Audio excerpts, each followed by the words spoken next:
ධර්මයෙන් තමයි ජීවිතේ සුවපත් වෙන්නේ. ධනයෙන් නෙවෙයි.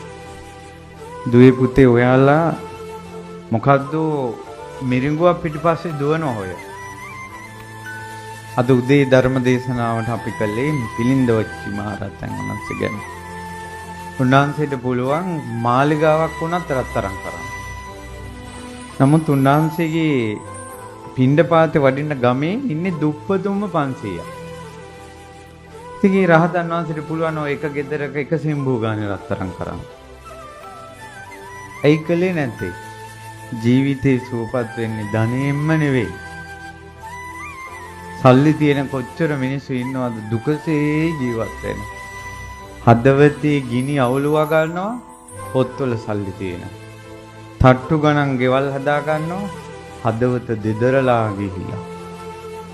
සල්ලි වලින් සැනසීම ලැබෙන්නේ නැත. ලැබෙනවා නම් කාරුණික සිත් තියෙන පුංචි දෝනි කෙනෙක් මාලයක් නැතුව අඬද්දී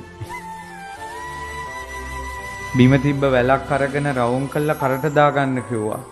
පිළින්දිවච්ච මහරහතන් වහන්සේ. ඒ ලනුවම රම්මාලාවක් වුණා. ඊතරම් කරුණාවක් දැනෙන